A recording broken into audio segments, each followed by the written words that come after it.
Forgive you. We're a little late, so I'll give Jim a break on this one.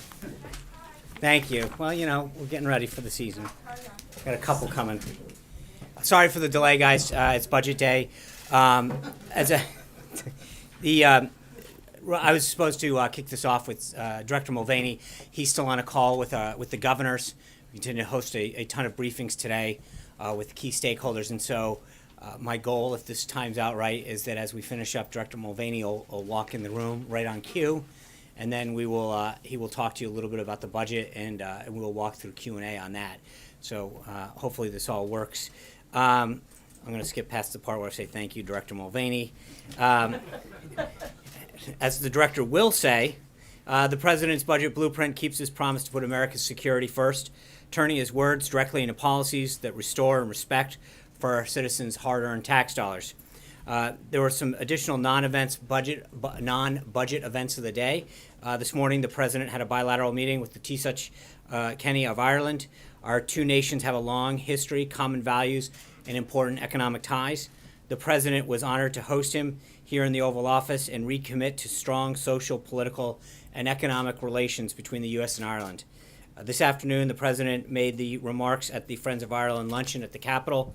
This traditional lunch celebrating Americans' bipartisan commitment to peace and security in Ireland was started in 1983 by President Reagan and Speaker O'Neill, both proud Irish Americans, and has been attended by every president, speaker, and Taoiseach of Ireland since then. And also while at the Capitol this afternoon, right around now, the Vice President is swearing in former Senator Dan Coates as the next Director of National Intelligence in his ceremonial office. Former Senator Coates has clearly demonstrated the subject matter expertise and sound judgment required to lead our intelligence community, and the President is finally glad to have him on board as part of his team. Later this evening, the President, along with Taoiseach Kenny, will attend the St. Patrick's Day reception and participate in the annual Shamrock ceremony. Since 1952, the President has invited the Taoiseach to come to the White House in celebration of St. Patrick's Day, where they present a bowl of shamrocks as a symbol of the profound and lasting relationship between the two countries. The President and Taoiseach Kenny will also make remarks. I have a few more notes before I get to Director Mulvaney. First, I wanted to share with you guys, it's a letter that should be going out shortly, if it hasn't already, that the President signed this morning wishing Ray Chavez, the oldest living survivor of Pearl Harbor, a happy 105th birthday. Our nation owes Mr. Chavez's generation and he a great generation, a debt of gratitude for extraordinary legacy of liberty, freedom around the world, fighting to ensure security and prosperity for millions. A copy of the letter will be sent out if it hasn't already, and obviously we all extend our warm wishes to Ray and his family as they celebrate his 105th, and the President signed the letter wishing that he hopes to have several more birthdays to come. This afternoon, the President announced his intent to nominate several individuals to key posts at the Department of Defense.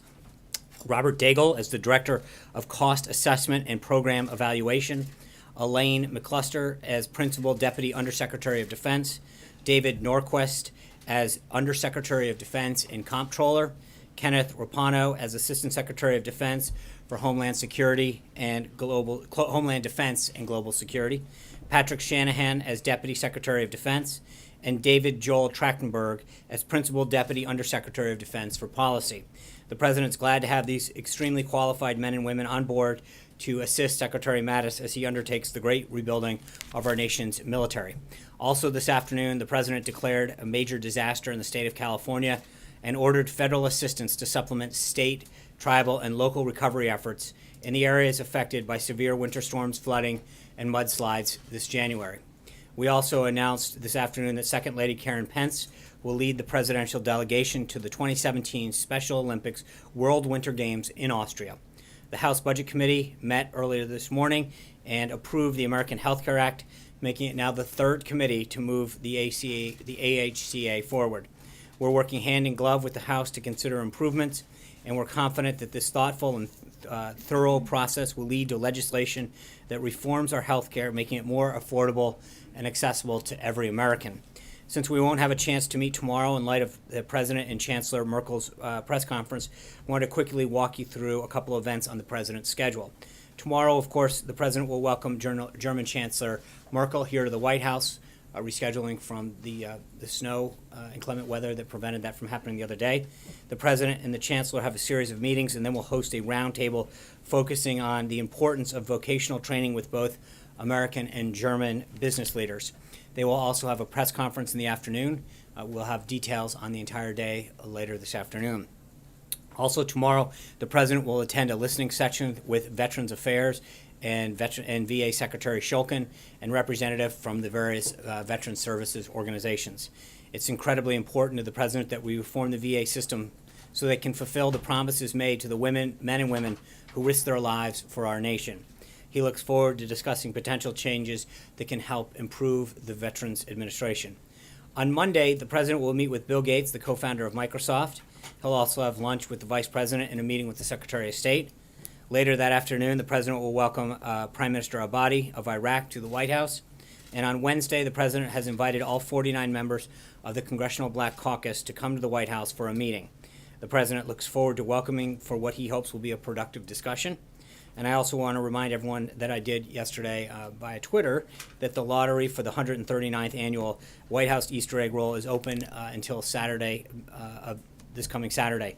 Everyone who's interested in attending can go to recreation.gov. Further information is at whitehouse.gov for details.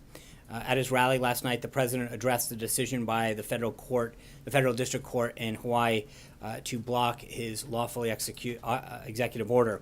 As the president said last night, quote, "The law and the Constitution give the president the power to suspend immigration when he deems it to be necessary in the national interest." The court didn't even bother to quote the relevant statute in its opinion, which could have plainly shown that the president clearly has this authority. I know you've heard it before, but since the court didn't, let me quote it again for you. 8 U.S. Code 1182 states, quote, "Whenever the president finds the entry of any aliens or any class of aliens into the United States would be detrimental to the interests of the United States, he may, by proclamation, and for such period as he deem necessary, suspend the entry of all aliens or any class of aliens as immigrants or non-immigrants, or impose on the entry of aliens any restrictions he may deem appropriate," end quote. The Department of Justice, quote, said that in a statement that they strongly disagree with the federal district court's ruling, which is flawed in both reasoning and scope. DOJ continued, quote, "The president's executive order falls squarely within his lawful authority in seeking to protect our nation's security, and the department will continue to defend his executive order in the courts. The department is exploring all available options to vigorously defend this executive order. We intend to appeal the flawed rulings. Currently, the Department of Justice is determining the legal strategy and timing. We expect action to be taken soon to appeal the ruling in the Fourth Circuit and to seek clarification of the order prior to appeal in the Ninth Circuit. The danger is real and the law is clear. The president was elected to change our broken immigration system, and he will continue to exercise his constitutional authority and presidential responsibility to protect our nation." And just before I get to your questions, and then before I will introduce Director Mulvaney, I just want to follow up on a couple questions that have come up recently. John Decker asked multiple times on the enforcement of the president's executive order to restrict lobbying activities of executive branch employees, which includes a 5-year ban on lobbying agencies where you've served and a lifetime ban on lobbying from foreign governments. I said I'd get back to John, so here we go. The executive order itself has a section 5, which focuses on enforcement. The order outlines that each agency head is tasked with working with the Office of Government Ethics to establish procedures for determining potential violations of the ethics pledge. Should a violation be determined, the executive order authorizes the Department of Justice to enforce the order through several mechanisms. Debarment proceedings, these would restrict an individual or his or her associated entities from doing business with the federal government. Seeking an injunction, such as a restraining order from lobbying for 10 years, the 5 years in the ethics agreement plus an additional 5 years, or civil penalties such as a fine commensurate with the nature of the violation. The president fully expects the Department of Justice to vigorously enforce this executive order. Also, yesterday, several of you asked where the House is in regard to additional legislation as outlined in the third prong of the AHCA, and the president's plan to reform healthcare. I'm pleased to note that last night, Leader McCarthy in the House introduced 4 pieces of legislation that will remove burdensome regulations, lower costs, and increase access, as we've noted. The Competitive Health Insurance Reform Act, H.R. 372, which eliminates antitrust protection for insurance provider, creating competition so that Americans are not left with just one choice for health care coverage.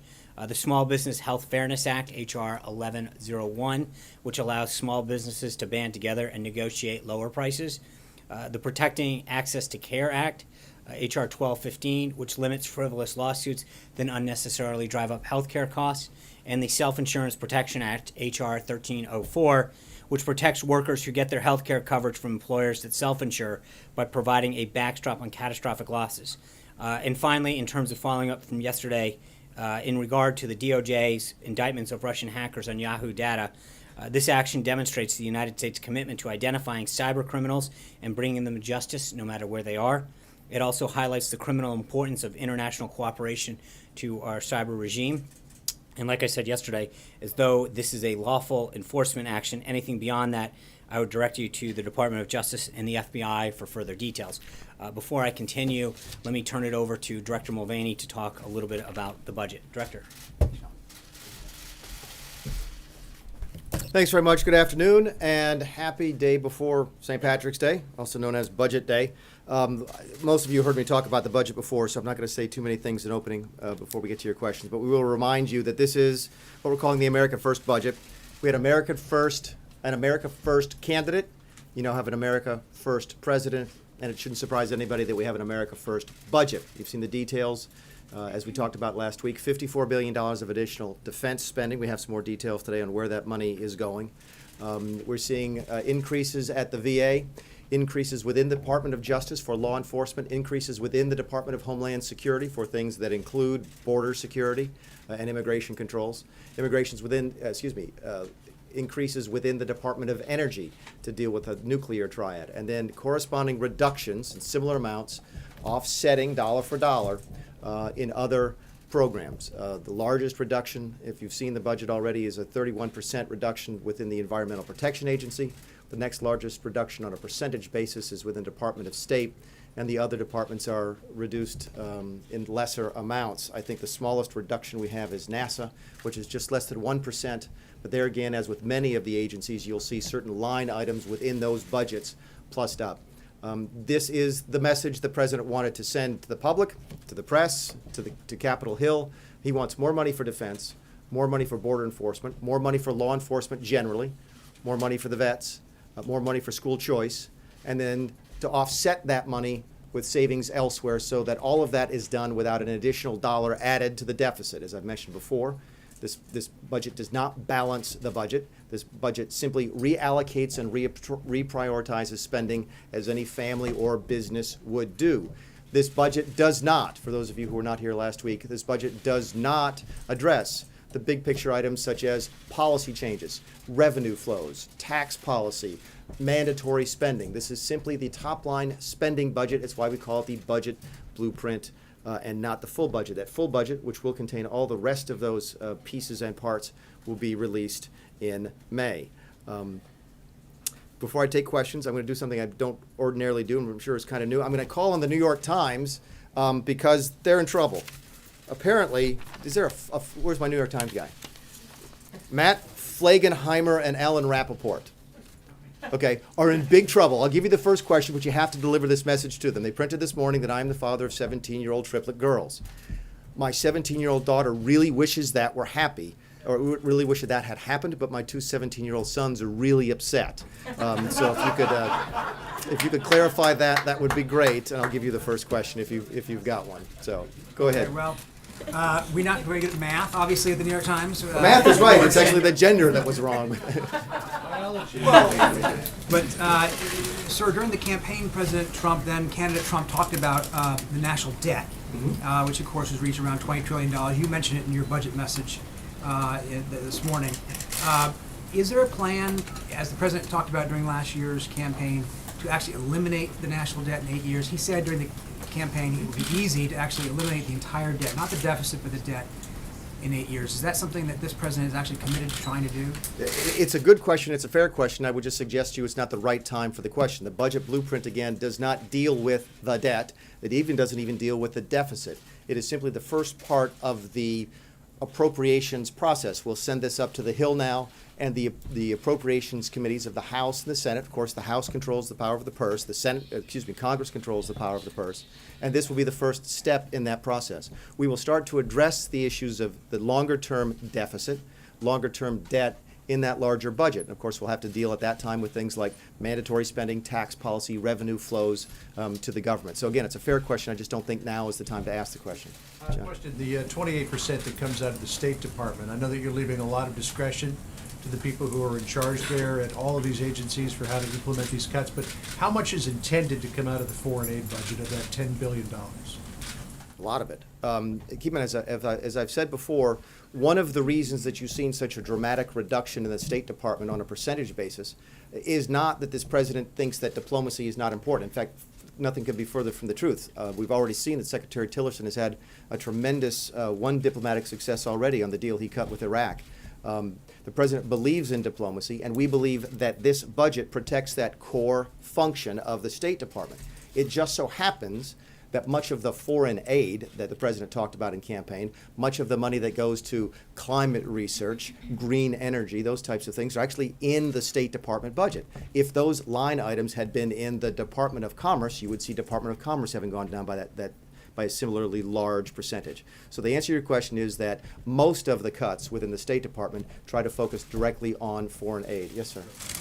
Yes, the budget showed a 0.8% decrease for NASA, but you've also talked about in the administration using private companies such as SpaceX, for example, for more of that. So does this show some, is some of this going to be shifted over to the private sector, and does this show a commitment on the administration's part towards science and NASA? It does. Again, if you go back and you do what we did, which is go back to the president's speeches, the interviews he gave, and just talking to him, we tried to identify his priorities. And one of the things he told us was, look, I'm still interested in America being involved in space exploration. So even though the overall top line number at NASA is reduced by a small fraction, I think it's 0.8%, as you mentioned, individual line items that deal with specifically space exploration are actually plussed up. And part of the intent there is to promote exactly what you've just talked about. Yes, sir. Two questions. Your own experience in the House tells you that a lot of these cuts haven't been voted for before. Do you consider this budget an opening bid, and do you expect a lot of pushback even from Republicans on the specificity and the size of these cuts?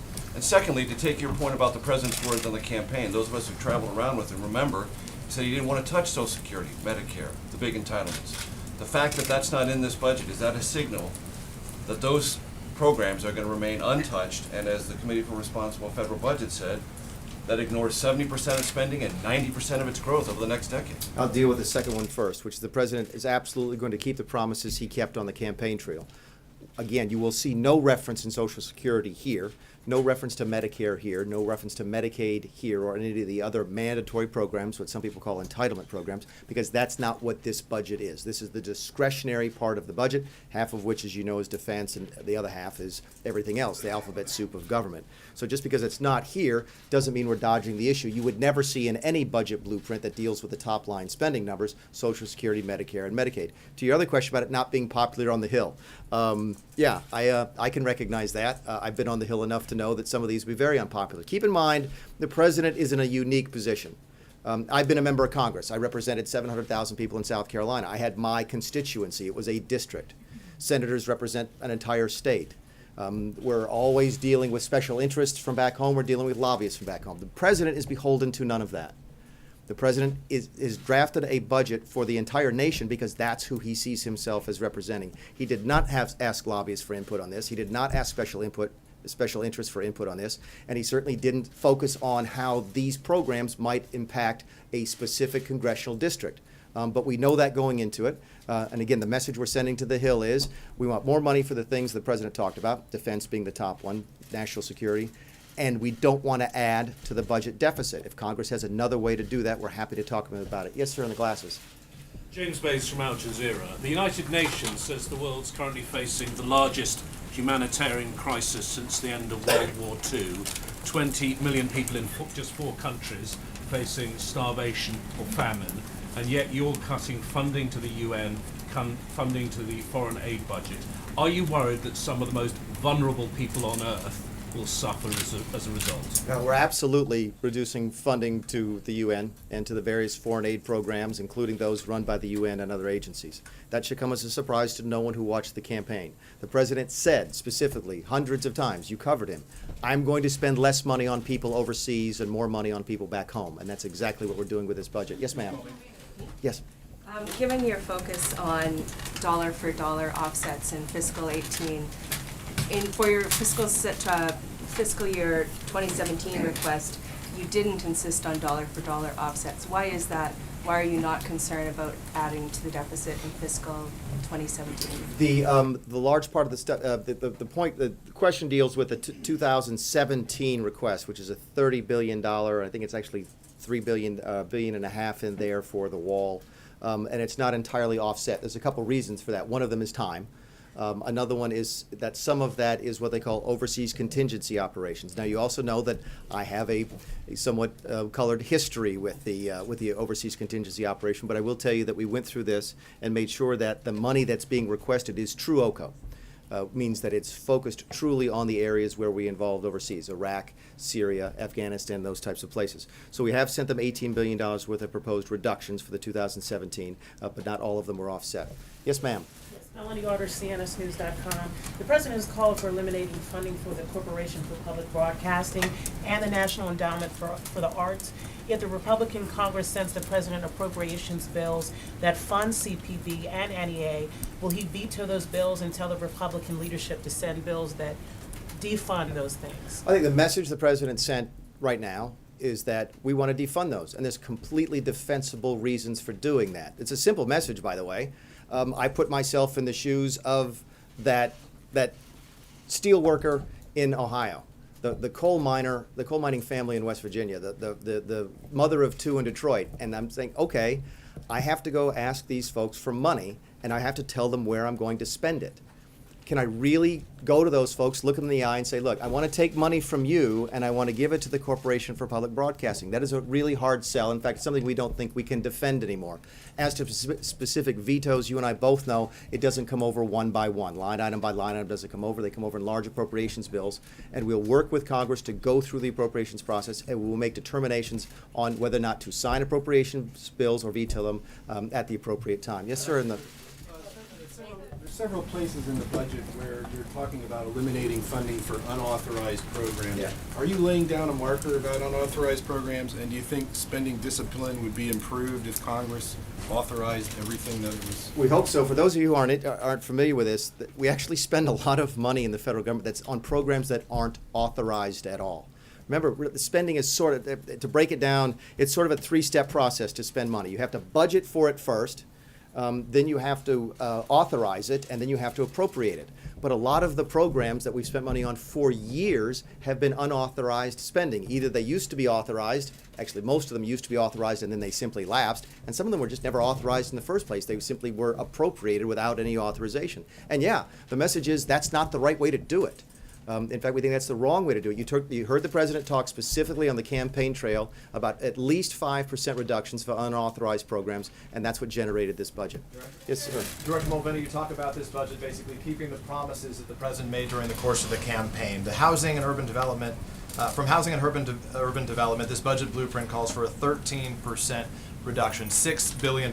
During the course of the campaign, President Trump said, specifically to urban black voters, he says, what do you have to lose? It turns out what they have to lose is at least $6 billion that goes to many programs that benefit those communities. What do you say to those Americans who feel that promise? Nobody's going to get kicked out of their houses. What we did when we looked at the HUD budget was try to figure out a way to spend money better. And what we saw, and I talked to Dr. Carson about this just today, what we saw as we went through the analysis of the HUD budget is that a lot of their money got spent on government housing and building it. It's actually infrastructure. Okay? And what Secretary Carson and I talked about is figuring out a way to do that better. And as we did that, what we realized was we are working on a large infrastructure program that we hope to roll out this summer. And what Secretary Carson wants to do is take the money for the infrastructure that's in HUD right now and not very well run, and move that into this larger program. In fact, you'll see the same line items or similar line items in the Department of Transportation for the same reason. These do not mean the president is changing his commitment to infrastructure. Again, far from it. What we're saying is, look, for years and years, we have built infrastructure like this, and it doesn't work very well. So let me finish and I'll come back to you. And then, so what we're doing now is we're taking it out of the discretionary budget, and we're going to move it into the larger infrastructure plan this summer. But as you know Yes. well, housing and urban development and the community development block grants aren't exclusively about housing. They support a variety of different programs, including in part Meals on Wheels that affects a lot of Americans. In Austin, Texas today, one organization there that delivers those meals to thousands of elderly says that those citizens will no longer be able to be provided those meals in those communities. So what do you say to those Americans who are ultimately losing out, not on housing, but on other things that are taken out of this Right, budget? and as you know, or I think you know, that Meals on Wheels is not a federal program. It's part of that community, that CDBGs, the block grants that we give to the states. And and many states make the decision to use that money on Meals on Wheels. Here's what I can tell you about CDBGs, because that's what we fund, right? Is that we spent $150 billion on those programs since the 1970s. The CDBGs have been identified as programs since, I believe, actually the second Bush administration, as ones that were just not showing any results. We can't do that anymore. We can't spend money on programs just because they sound good and great. Meals on Wheels sounds great. Again, that's a state decision to fund that particular portion of it, to take the federal money and give it to the states and say, look, we want to give you money for programs that don't work. I can't defend that anymore. We cannot defend that anymore. We're $20 trillion in debt. We're going to spend money. We're going to spend a lot of money, but we're not going to spend it on programs that cannot show that they actually deliver the promises that we've made to So people. you talk about programs that do work or don't work. There's a program called The Shine that's in Pennsylvania, rural counties of Pennsylvania, that provides after-school educational programs for individuals in those areas, which just so happens to be the state that helped propel President Trump to the White House. I'm curious what you say to those Americans in a community where they tell me today that 800 individuals will no longer, children who need it most, will no longer be provided in those most needy of communities the educational care they need. I'm not familiar. Y'all are at an advantage over me because I have to memorize all After-school 4,000 line programs will items. be So fine. let's talk about after-school programs generally. They're supposed to be educational programs, right? And that's what they're supposed to do. They're supposed to help kids who don't get fed at home get fed so they do better in school. Guess what? There's no demonstrable evidence they're actually doing that. There's no demonstrable evidence they're actually helping results, helping kids do better in school, which is what, when we took your money from you to say, look, we're going to go spend on an after-school program, the way we justified it was, these programs are going to help these kids do better in school and get better jobs. And we can't prove that that's happening. To be clear, we're saying, the administration with this budget is saying that no after-school programs out there are doing their job in helping educate these No, children. but I as don't, they- and again, now you're asking me a question I don't know the answer to, but I don't believe we cut all the funding for those types of things.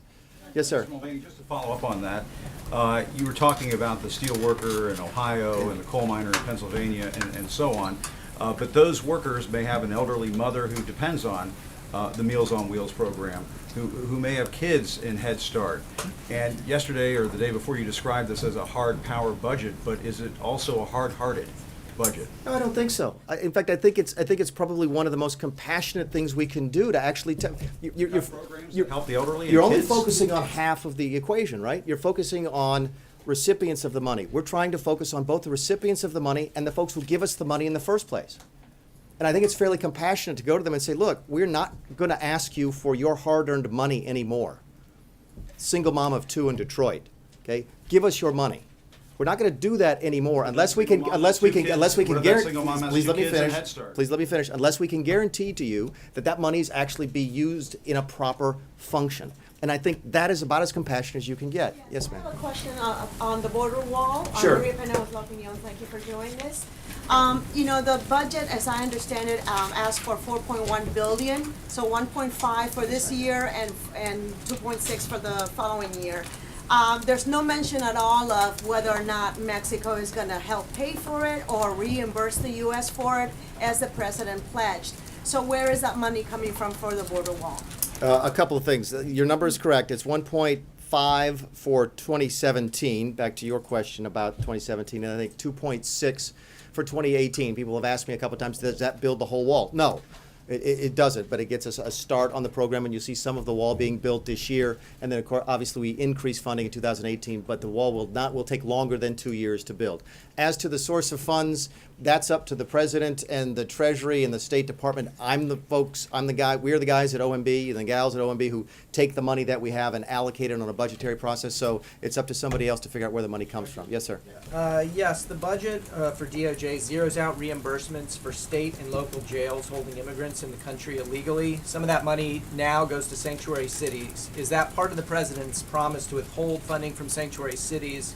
And are there other elements of the budget intended to carry out that punishment that the president talked about? Yeah, honestly, I'm not familiar with that particular line item, so let me deal with the DOJ like this, and also Homeland, because there are some increases in Homeland that deal with this sort of topic. You're going to see an increase in Homeland for increase in detention facilities. It's a fairly significant increase in the detention facilities because the president has said he wants to stop the catch and release program. In fact, he's signed an executive order to do just that, and we fund that. We increase the amount of money for detention facilities for folks who come into the country illegally. I'll give you a follow-up because I didn't answer your first question very well. Follow-up to a question about the cuts you're making to things like transportation and housing.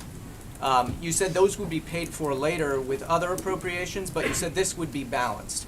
And I know you've been a fiscal hawk yourself. It sounds like a bit of a shell game, though, where you're saying now this is a balanced budget, but you're saying you're not stopping to pay for other things because those will be paid for later. But then where are you going to pay for those other things? Right, and again, it's not- eventually, doesn't all this stuff have to get paid for? And just to clarify, it's not a balanced budget. There'll still be roughly a $488 billion deficit according to the Congressional Budget Office next year. We simply didn't add to that in order to spend more money on the president's priorities. Regarding moving projects out of the base budgets for the agencies and into the infrastructure program is something we've just recently started. It won't probably come until summer or maybe even early fall. We have to do Obamacare repeal and replace first, then tax reform second. That leaves infrastructure probably third, which may come after the August recess in Congress. So you're making an assumption that I'm not willing to make.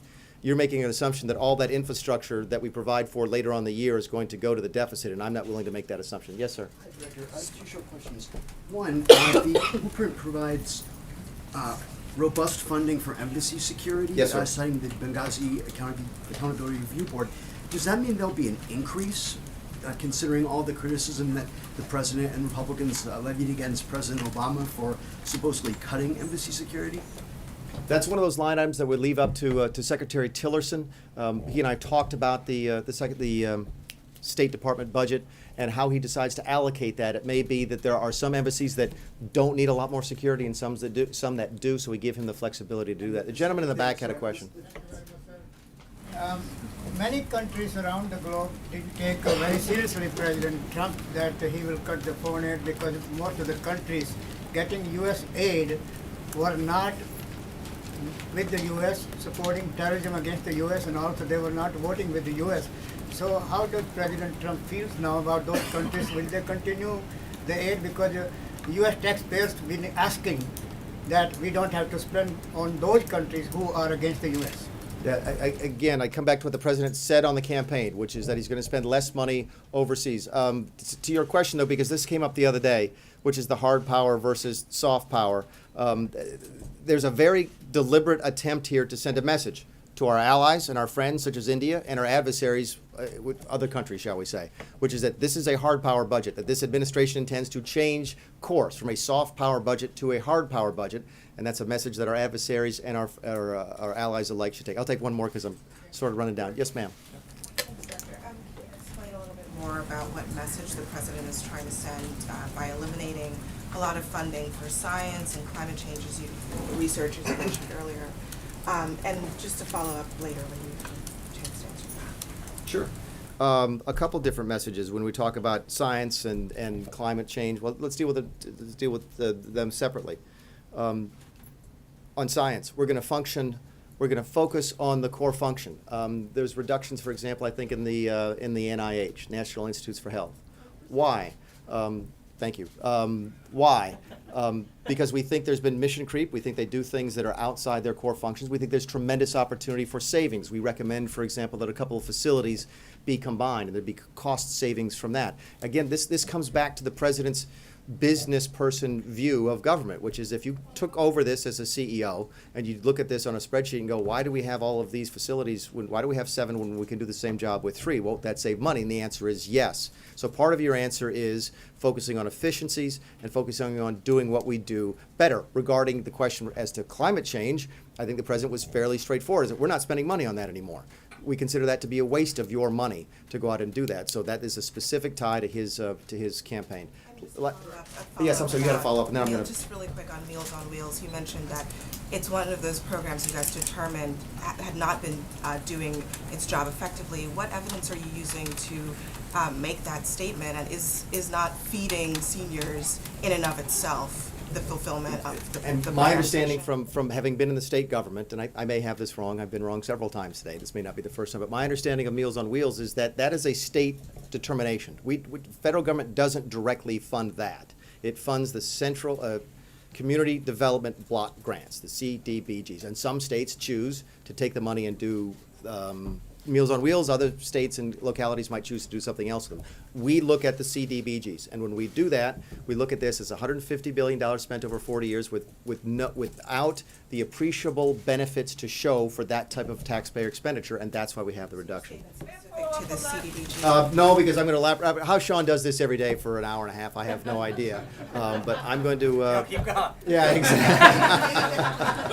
I've been up since 4 a.m. this morning, so I'm going to turn it back over to Sean. Thank you very much, and we'll talk to you all soon. Thanks, guys. Around here, that's a half day. That's exactly right. Yeah. Thanks, guys. Anyway, so let's kick it off. Jonathan Carl. Sean, day before yesterday, you said you were extremely confident that the House and Senate Intelligence Committees would ultimately vindicate the president's allegation that Trump Tower was wiretapped. As I'm sure you have now seen, the Senate Intelligence Committee has said they see no indications Trump Tower was the subject of surveillance. That seems to be a pretty blanket statement. What's your reaction? Well, I think there's several things. I would also, it's interesting to me that, just as a point of interest, that when one entity says one thing that claims one thing, you guys cover it ad nauseum. When Devin Nunes came out and said, I think it's very possible, yesterday, there was crickets from you guys. When Devin Nunes came out and said there was no connection that he saw to Russia, crickets. When Tom Cotton said the same, you don't want to cover the stuff. No, hold on. No evidence No, of wiretapping at Trump Tower. So now you've had the House Intelligence Committee and the Senate Intelligence Committee. Actually, here's his quote, Jonathan. No, here's the direct quote.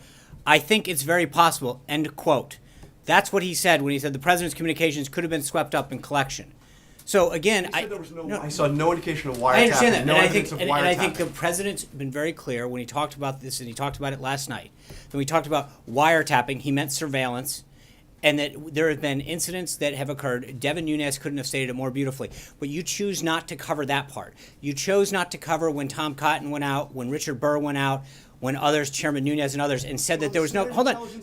I understand that, Jonathan. And where was your passion and where was your concern when they all said that there was no connection to Russia? Where was it then? You crickets from you guys, because at the end of the day, when hold on. I'm making a point. The point is this: number one, that it's interesting how when evidence comes out and people who have been briefed on the Russia connection come out and say that there was nothing that they have seen that proves a connection, you choose not to cover that. You don't stop the narrative. You continue to perpetuate a false narrative. When he came out yesterday and said, "quote, I see no evidence that this happened," when he said, "quote, I think it's very possible, but like I said, we should know later," you don't cover that part. You only cover the part that this is. But let's go through what we do know, okay? Hold on. I'm trying to answer your question, Jonathan, if you can calm down. If you look at what the New York Times reported on January 12th, 2017, they said, quote, in its final days, the Obama administration has expanded the power of the National Security Agency to share globally intercepted personal communications with the government's 16 other intelligence agencies before applying privacy protections. The new rules significantly relax long-standing limits on what the NSA may do with the information gathered by its most powerful surveillance operation, which are largely unregulated by wiretapping laws. When Sarah Carter reported that by the start of the new year brought with it unexpected politicizing of the intelligence gathered in secret.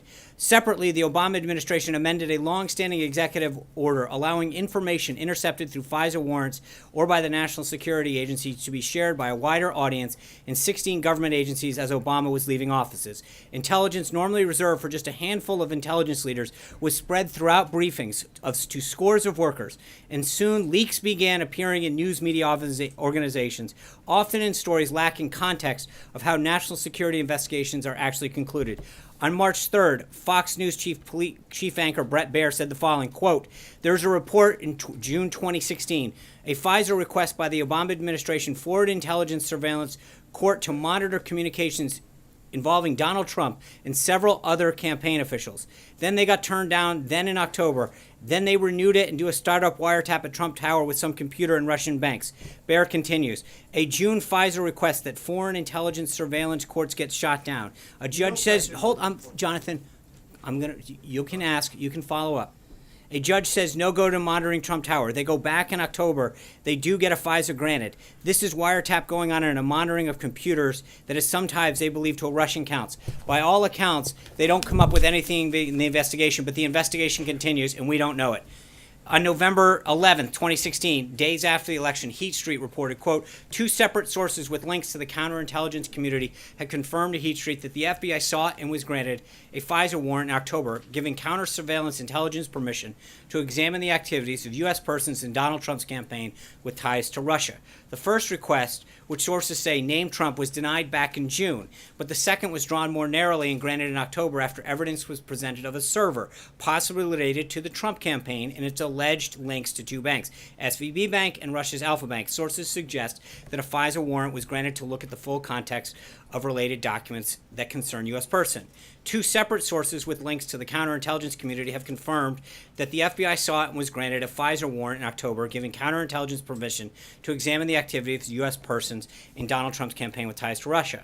They go on. The FISA warrant was granted in connection with the investigation of suspected activities between the server and 2 banks. However, it is thought that the intelligence community that the warrant covers any U.S. person connected to this UN investigation, and thus covers Donald Trump and at least 3 further men who have either formed part of his campaign or acted as media surrogates.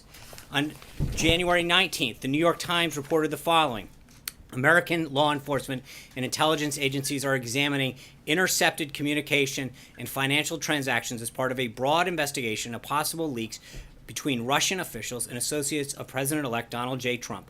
One official said intelligence reports based on some of the wiretapped communications have been provided to the White House. It is unclear which Russian officials under investigation or what particular conversations caught the attention of American eavesdroppers. The legal standard for opening these investigations is low. Andy McCarthy, writing in National Review, suggested, quote, from 3 reports from The Guardian, Heat Street, and the New York Times, it appears the FBI has concerns about a private server in Trump Tower that was connected to 1 or 2 Russian banks. Heat Street describes these concerns as centering on, quote, possible financial and banking offenses. This is his quote, I italicized the word offenses because it denotes crimes. Ordinarily, when crimes are suspected, there is a criminal investigation, not a national security investigation. We go on. Sarah Carter from Circa reporting, intelligence professionals tell Circa News they were concerned that some of the Russian intelligence was spread through group briefings to a much larger than usual audience back in January. This would have happened during the final days of the Obama administration when it expanded Executive Order 12333, which allows employees with a, quote, need to know have further unfettered access to raw data stored by the NSA. The new rules allowed the NSA to share, quote, raw signals intelligence information, including the names of those involved in phone conversations and emails. The expansion of the order makes it difficult to narrow in on the leaks, and frankly, it allows too many people access to the raw data, which only used to be available to a select few, said a U.S. official who spoke on the condition of anonymity and was not granted to speak on the authority. Numerous outlets, including the New York Times, have reported on the FBI investigation into Mr. Trump's advisors. BBC and then McClatchy revealed the existence of a multi-agency working group to coordinate investigations across the thing. On February 14th, the New York Times again refers to phone records and intercepted calls. Let me quote them. American Law Enforcement and Intelligence Agency intercepted the communications around the same time they were discovering the evidence that Russia was trying to disrupt the presidential election by hacking into the Democratic National Committee, 3 officials said. The intelligence agencies then thought to learn whether the Trump campaign was colluding with the Russians on hacking or other efforts to influence the election. The officials interviewed in recent weeks said that so far they have seen no evidence of such cooperation. The officials said that the intercepted communications were not limited to Trump campaign officials and other associates of Mr. Trump. The call logs and intercepted communications are part of a larger trove of information that the FBI is sifting through. Days later, the New York Times then reports, quote, in the Obama administration's last days, some White House officials scrambled to spread information about Russian efforts to undermine the presidential election of Donald Trump, connections between the president-elect and Russians across the government. But the increasingly hard-to-escape conclusion that in our government that individuals in our government were instead trying to undermine the new president by saying, quote, and this is the New York Times again, at intelligence agencies there was a push to process as much raw intelligence into possible analysis to keep the report at relatively low classification levels to ensure a widespread readership across the government, and in some cases, quote, among them European allies. This allowed the upload of as much intelligence as possible to Intellipedia, a secret wiki used by American analysis to share information.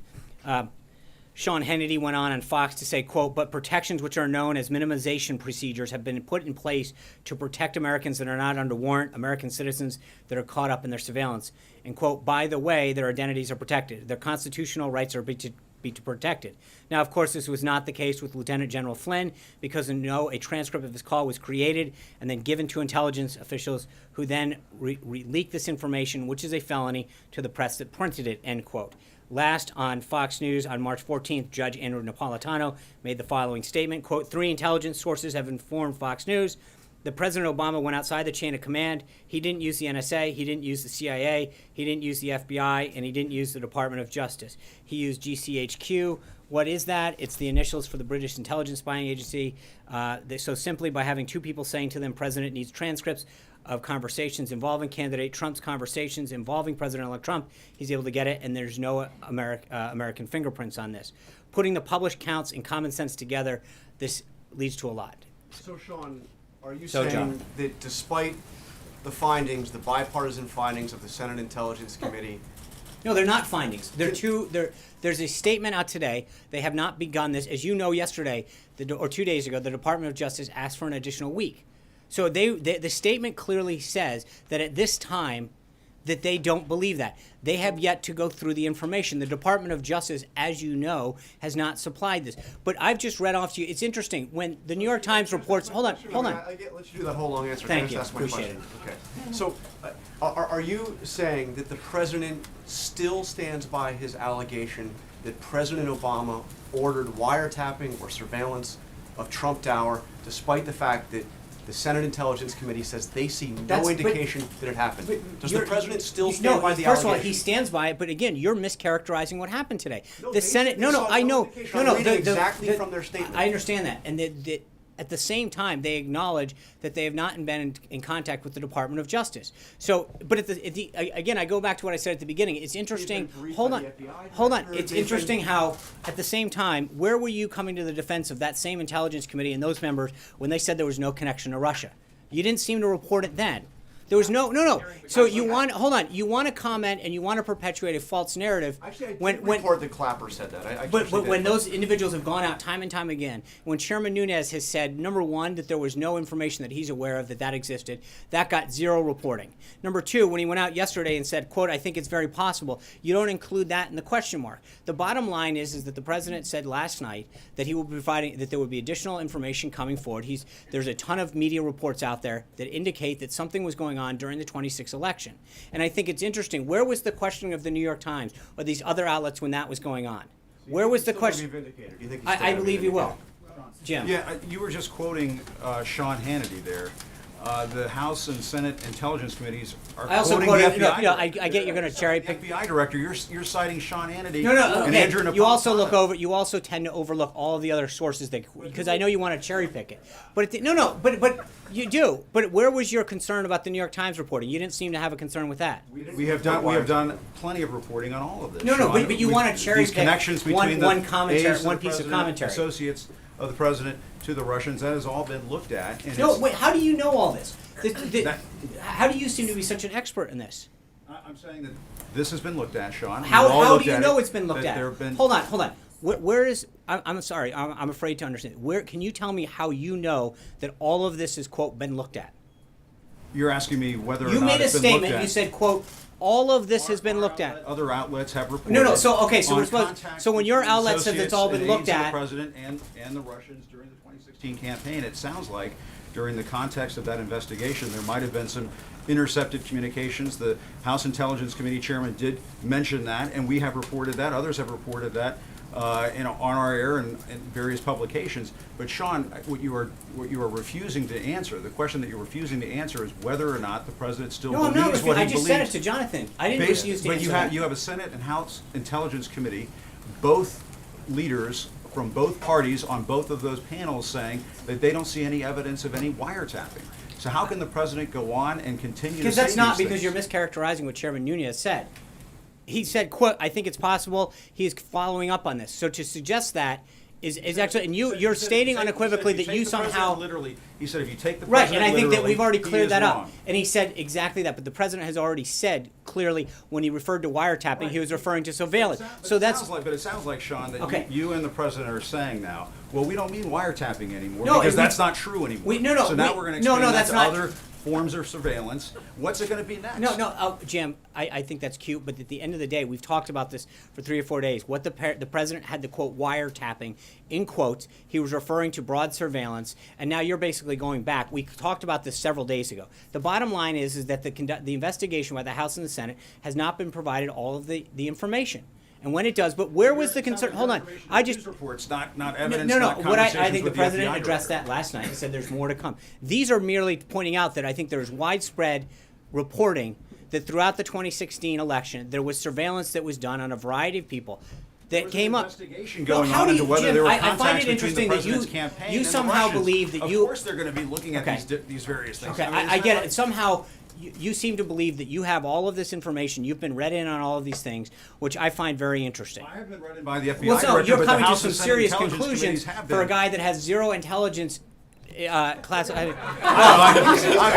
Give me some credit. I'll give you some. A little intelligence, maybe. But no, but Clearance. what I'm saying is that I wasn't done. Clearance. Those two panels. Maybe both.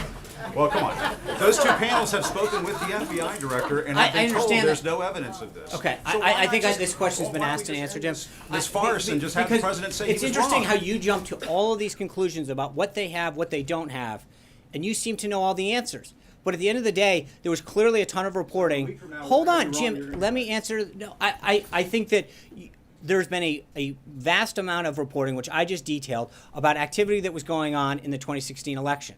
There's no question that there were surveillance techniques used throughout this. I think by a variety of outlets that have reported this activity concluded.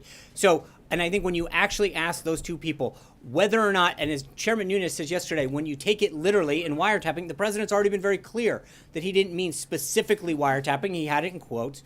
So I think to fall back on that is a false premise. That's not what he said. He was very clear about that when he talked about it yesterday. Major. Okay, Sean, so just to be clear, you're good and the president's good with stories that have anonymous sources in them.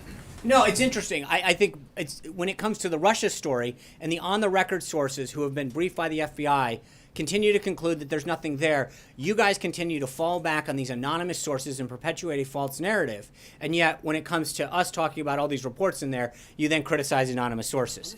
No, it's just interesting the sort of the double standard that exists when it comes to us citing stories, when it comes to and then how you intend to use them. So let me ask you what the president said last night. He was asked by Tucker Carlson, you're in charge of the various intelligence apparatus that report to you. You can Right. ask them. And You he said he can, was and you really- would be no, getting in the can middle. I ask my Yeah. question? He said he was reluctant to do that. So let Right. me just put two things together. Earlier this week you told us when asked, has the president directed the Justice Department to collect and distribute information to the various relevant congressional committees? If I remember your answer correctly, it was no, we hadn't That's right. given that specific direction. Has that changed? Has he now directed No. the Justice Department? And is he asking himself for the intelligence agencies that report to him to provide him specific answers to these underlying questions that are separate from the No. reportage you're citing? No. Why not?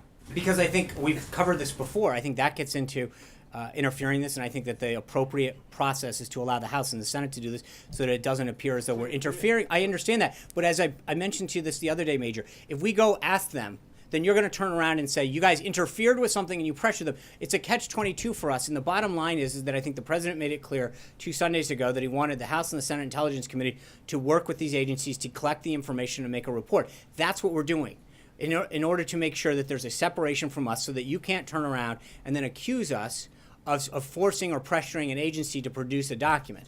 We're asking them to go through the process of the separation of powers and actually going to those different entities. The Department of Justice said yesterday they want an additional week, and we're allowing that process to play through.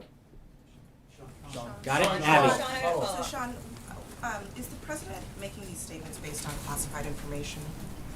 I'm not going to get into how the president makes a decision. I think that what I think is clear, though, is through the reporting that I just read, is that there's clearly widespread open source material pointing to surveillance that was conducted during the 2016 election. That information is available to members of the House and the Senate. It's public, as you noted.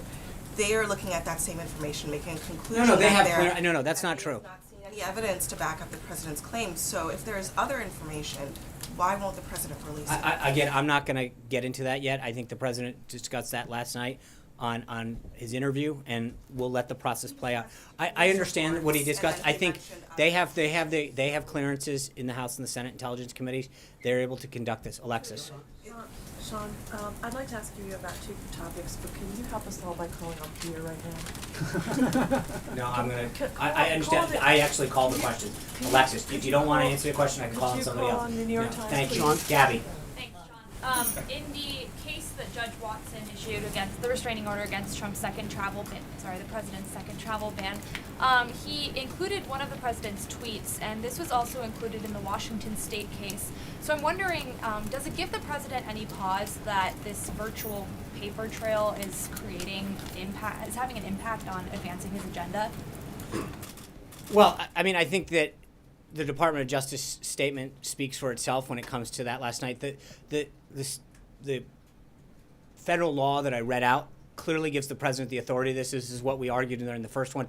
I think for a judge to ignore that statute and talk about tweets or interpreting something that happened during the campaign trail is not in keeping with how they're supposed to interpret the law. I'm not going to continue to comment. We tailored that second executive order to comply with the judge's order. I think so to go back now and to say, well, based on how the first order was conceived, makes absolutely no sense. But I'm going to let the Department of Justice litigate that, how they do it. But that's the second order literally was tailored to the concerns that were rendered by the Ninth Circuit in the first executive order.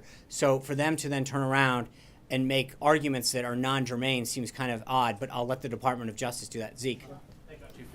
One quick follow-up on the loss of the TRO yesterday. Is the president concerned that comments made by his staff came up in this lawsuit?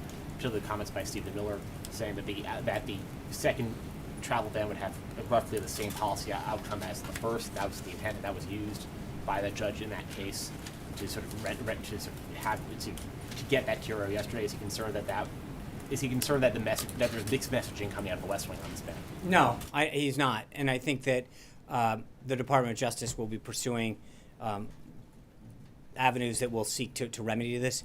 I think when you read through the court's ruling in Hawaii in particular, it just doesn't seem to make sense. As I mentioned to Gabby, I mean, the executive or the second executive order was literally tailored. So to go back and talk about statements that occurred, in some cases well before even the first one, seems to not being an accurate reading of the law. But I'll let the Department of Justice, be the ones that argue this and make the appropriate legal argument. Hunter, Olivia, I'm sorry. I have one more for you. Yeah. If you don't mind, go back to your long list of sort of the news reports. You mentioned one that is an accusation that perhaps the GCHQ was involved. Did the president ever raise this with his conversation with Theresa May? And if that were to pan out, would that imperil the special relationship between the United States? Again, these are just that happened, I think, 2 days ago. It was something that was reported on air. And I think the point is that there's been it has not been raised. But I do think that, again, all we're doing is literally reading off what other stations and people have reported. And I think that casts into concern some of the activities that may have occurred during the 2016 election. We're not casting judgment on that. I think the idea is to say that if these organizations, these individuals came to these conclusions, they merit looking into. Olivier. Thank you, Sean. I got a couple for you. There's a news report about the president's meeting with the Saudi defense minister / deputy crown prince that says that the defense minister told the president about a terrorist plot against the United States. Did that happen? What's the nature of that? How worried should Americans be? We're obviously never going to comment on any kind of specific threats to the homeland. We're obviously committed to ensuring the safety of every American, but it should be no secret that we share intelligence amongst a variety of countries.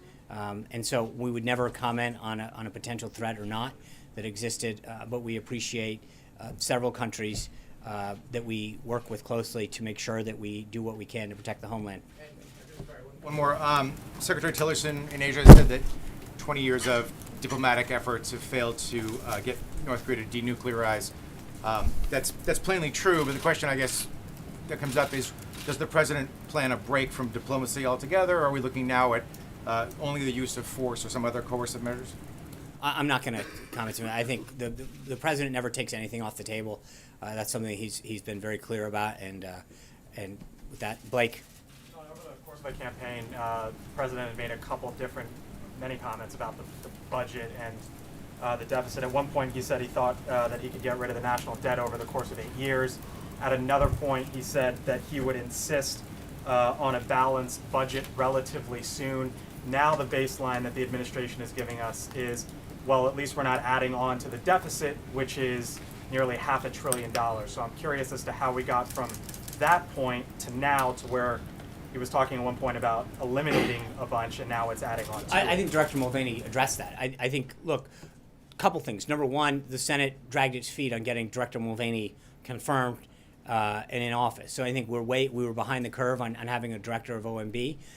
We got in here. I think we produced a blueprint that is consistent with the president's principles and priorities.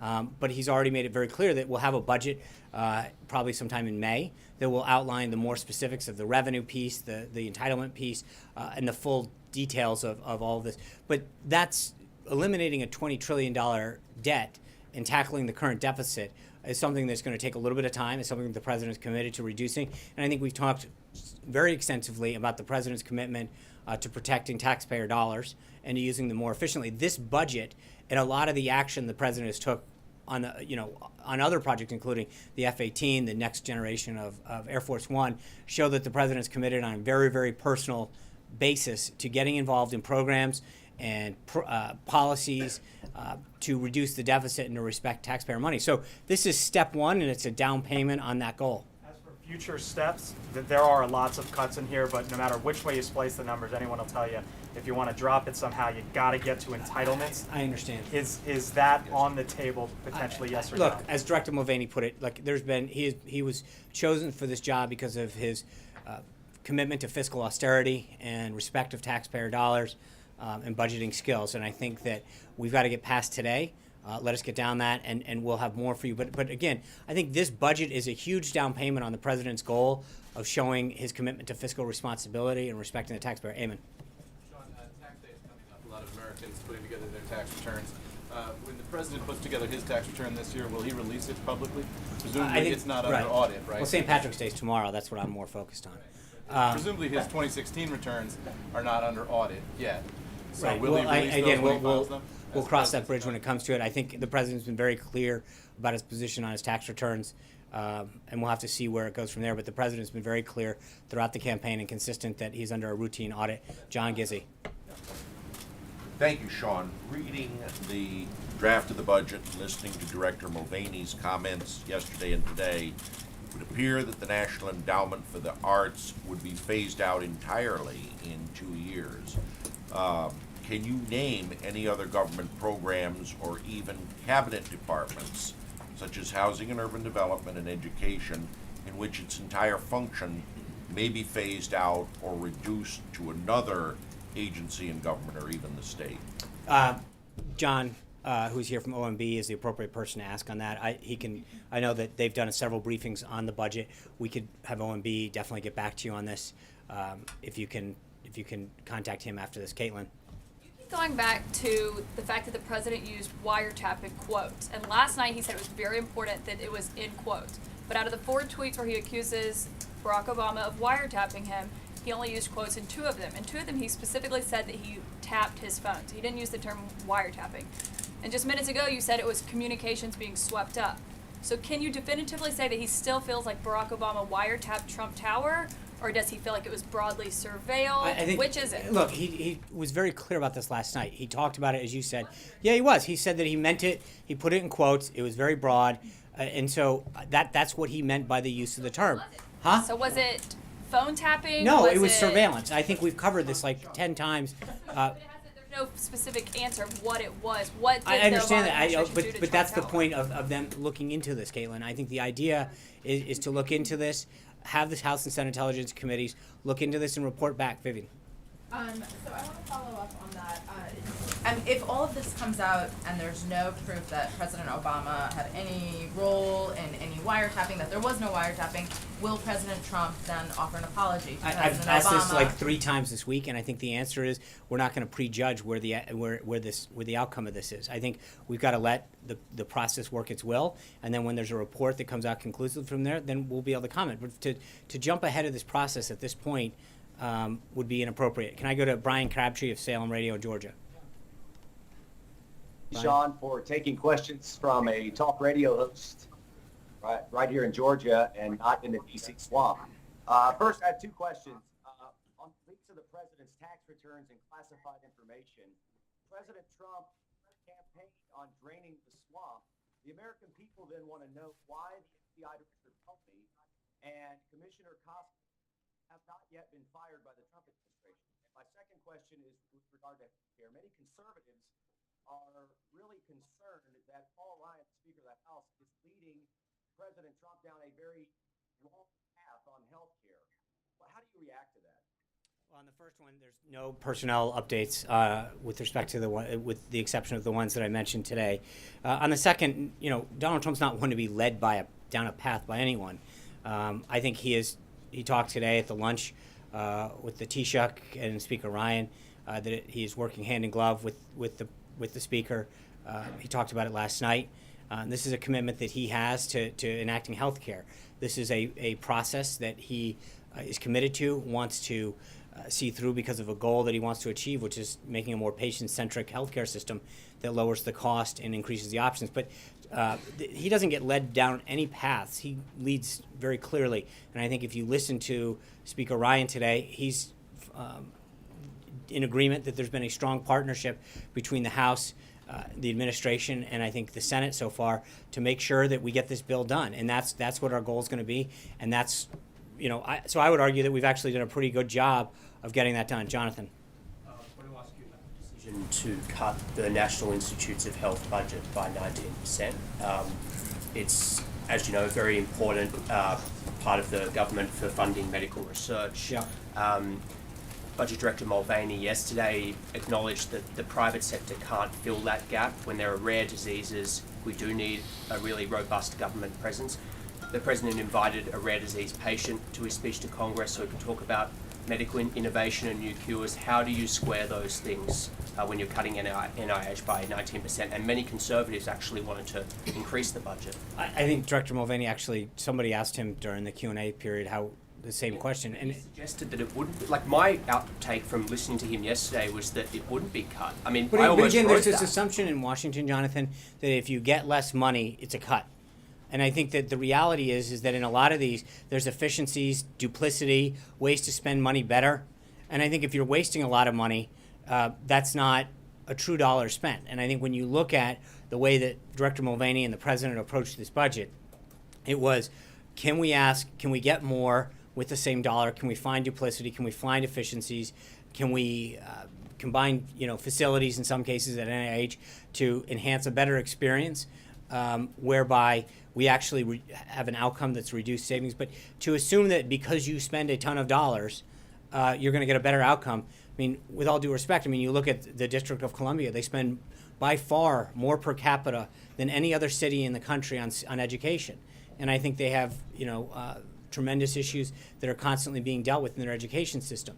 So to assume that just because you throw money at a problem, it's somehow magically solved is a very Washington way of looking at a budget problem. They believe a fifth of the. I understand that, and I think part of the issues that we're working, as the director outlined a couple weeks ago during the passback process, is to work with them to talk to each of these agencies and departments about how to walk through their budget in a way that ensures that they can continue to do the core functions that they want while finding ways to reduce waste, enhance efficiencies, and get rid of duplicity. But that is a very Washington way of looking at a problem when you say let's just look at how much we spend as a measure of how much we care or how much we're going to get done.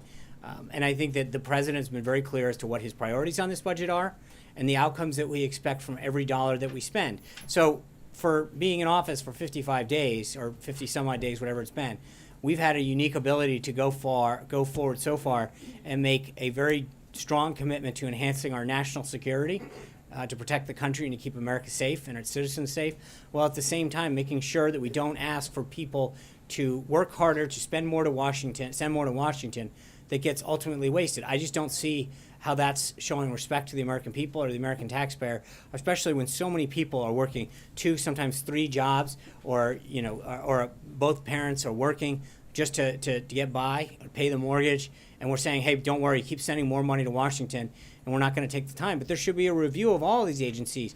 Director Mulvaney was pointing out how many unauthorized agencies and departments and programs we have throughout the government. If we're going to do that, at some point there should be a debate on whether or not these agencies and programs are achieving their mission. And if they are, then great, fund them. But if they're not, we shouldn't be asking hardworking American taxpayers to send more money to Washington to fund things that don't further those goals. Thank you guys very much. I look forward to seeing you all tomorrow. Take care. Have a good one. Listen, will you put it to rest, Sean?